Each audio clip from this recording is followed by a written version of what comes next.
again, guys? It's Aiden, aka Purple Monkey, and I'm here with my WrestleMania review, WrestleMania reaction. Call it what you want. Do I agree? And did I like the program? It was an amazing program. It was amazing filming. Personally, I think there's a few things that could have been done better. I'm gonna go through the matches bit by bit. But the actual program itself, I think generally speaking, it was an okay. I would say a solid 7, 8 out of 10 program. So we're going to get down to the matches, and I'll tell you what I think of each one and how they could have possibly made it better. So the first match we're going to talk about is going to be AJ Styles versus Chris Jericho. Unfortunately, I wasn't very pleased with this match. It was very disappointing. I expected a hell of a lot more. I don't know what I can say about that match, and I'm I'm even more shocked that AJ Styles basically didn't win. It's shocking. I don't get why they would put it like that. It has no meaning. It has no reason of being. There's nothing that can come good out of AJ Styles losing. The match generally wasn't all that, to be honest. So that was that match. Next, we are going to talk about the ladder match. And now, to me, the ladder match was the best match on the card. It was fantastic from beginning to end. So much stuff happened. Me personally, my favorite bit of the whole thing has got to be when Sin Cara went through the ladder that had, I think it was Stardust on it. Absolutely amazing. Off of the ladder, got pushed straight onto the ladder, split, boom, done. It was brilliant. It was fantastic, and I think that whole match, those guys absolutely went all out. And the winner, Zack Ryder, I was very shocked at that. Very shocked. Me personally, I thought it would have been Sami Zayn. But then I was thinking about it. Why would Sami Zayn win the title on his first night in the WWE? If he had done that, he would have ended like Roman Reigns, and everyone would have hated it. It would have been terrible. So I think Zack Ryder winning it, there is the possibility and talks of him retiring now, because he's only a small player in WWE, but now he's won a title. There is talks of him retiring. Whether that's true or not, I don't know. We'd have to wait and see about that one. And then we have the Divas match. And personally, I wasn't a fan of the Divas match. I'm a fan of the new belt. Wow. Lita revealed a new belt on the pre-show, and this belt was fantastic. I know it looks very similar to the WWE Championship, and people are going to say, oh, it's just basically the WWE Championship. Yes, it is. That's the whole point. It's meant to say, like, women are just as good as the men. They deserve just as good as a title. And that title, me personally, I would say better than the men's one. It's absolutely fantastic. I'm a little bit disappointed they scrapped the Divas title, though. I would have kept both. Now there's more people in the Divas division. I would have had 2 titles. And I would have had the women's title as the top title, i.e. your WWE World Heavyweight Championship. And then I would have had the Divas Championship as, i.e. like an Intercontinental Championship kind of thing. So it would have been like a lower bracket. I think they could have done a lot of good things if they had done that. A lot of good storylines. And then we have the tag team match, the 3-on-3 tag team match. You had the New Day versus the League of Nations. I forgot the name there completely. The match itself, I would say, was pretty rubbish, to be honest. To me, it just wasn't anything major. It was, don't get me wrong, I'm a big fan of the New Day. You know, New Day rocks. New Day rocks. So I'm a big fan of that whole New Day thing. The League of Nations, they're pretty cool. I don't know. I think they could be booked in a lot better way because they're a dominant force. But The match itself was just a bit bland. It wasn't anything special. Um, the League of Nations came out winners. There's not really much else to say, to be honest. I think that's about it's really all there is to say. And yeah, that's it. We have the Hell in the Cell match, and this would go down as one of the best matches, I would say, in any WrestleMania. It's not the best, don't get me wrong. There has been better, but it will go down as one of the best matches in any WrestleMania. It was fantastic. Shane off the top of the Hell in the Cell structure, going through the announcer table. You just can't get better than that.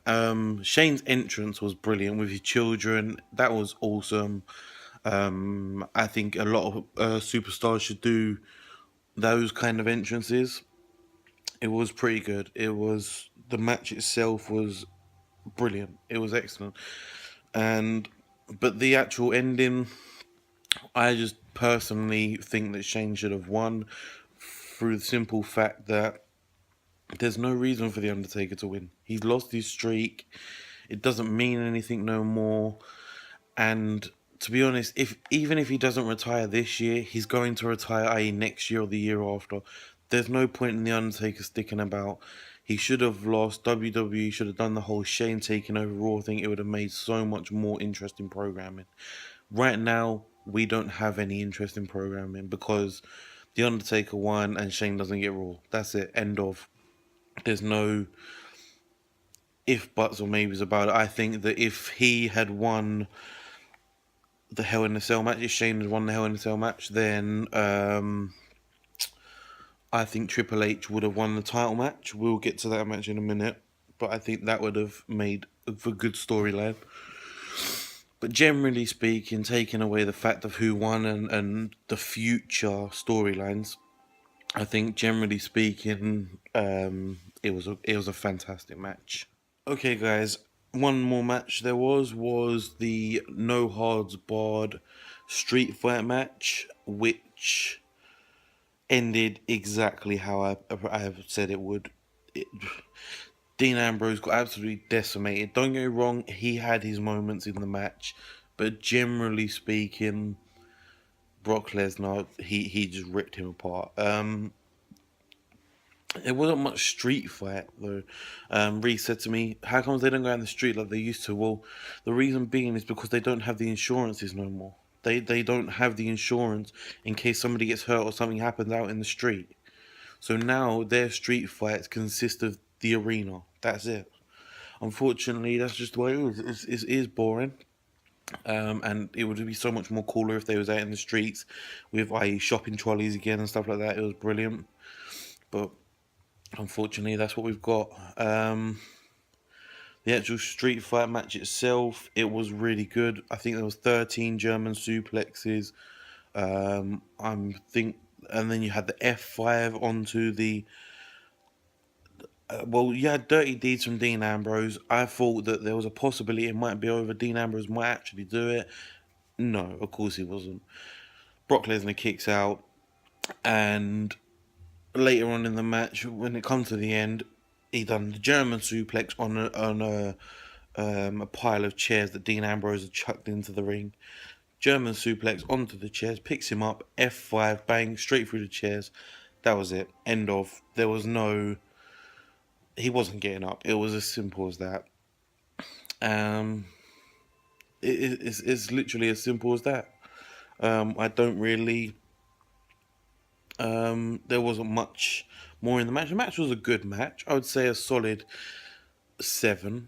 You know, it was a good match, but it just, to me, it didn't last long enough. It was the shortest match I've ever seen, and this was because they overbooked the Divas match. And then they had to have their half-an-hour Rock segment, where The Rock done his promo, and the attendance is 101,723 or something like that. And then the Bray Wyatt came out, and then another thing that I didn't talk about was after the tag match. There was Shawn Michaels, Stone Cold Steve Austin, and Cactus Jack, Mick Foley, whichever, came down to the ring. It was fantastic. The one part I didn't like about that was the fact that the New Day was trying to get Stone Cold to dance, and to me, Stone Cold is a badass. He shouldn't be dancing no booty-os thing. He should be drinking beer. What did he do? He laid the stunner on Xavier Woods, grabbed a couple of beers, and that was it. Done. Finished. End of segment.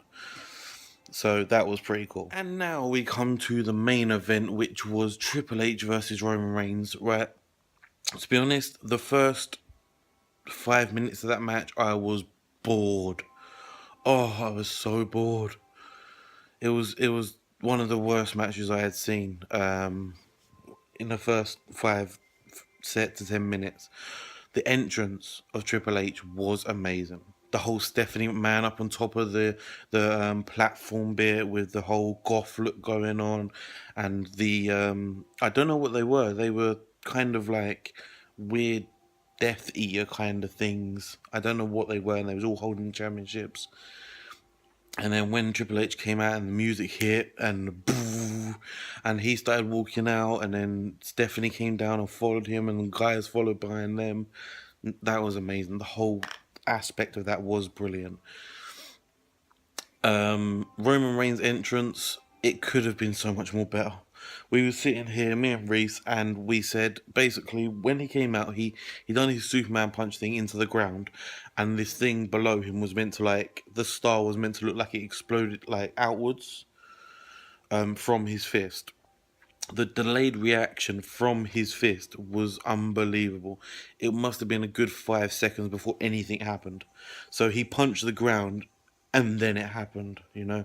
There was no quick, it didn't go down how it was meant to. It was a complete botch.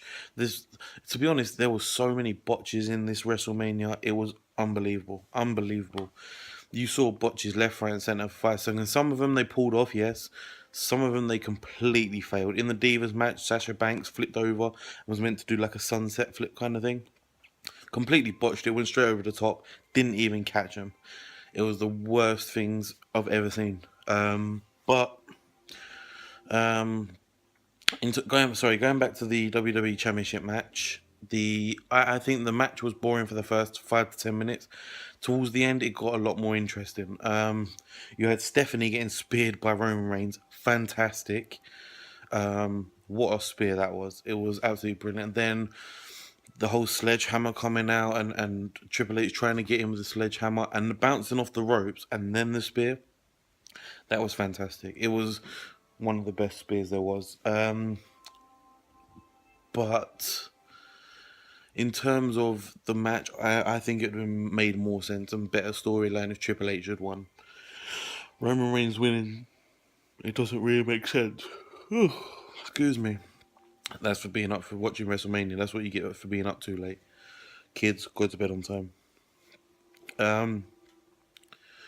But yeah, it doesn't make sense. It is, I don't know. I've got to watch Monday Night Raw. I will be doing a reaction video to that. But I think Monday Night Raw will show how they're putting all this into place. Because at the moment, yes, WrestleMania was a good event, but I don't see it going anywhere. It doesn't seem like it's got a purpose.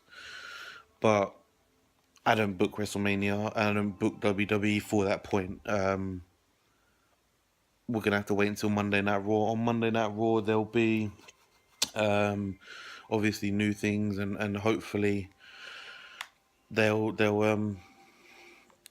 I don't know, hopefully it'll come all together and there was a reason for, The Undertaker winning, there was a reason for Triple H losing.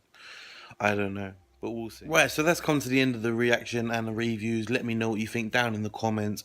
I know I've probably missed a few things. I don't really care. This is only a short reactions video. I'm only going to pick out the main things.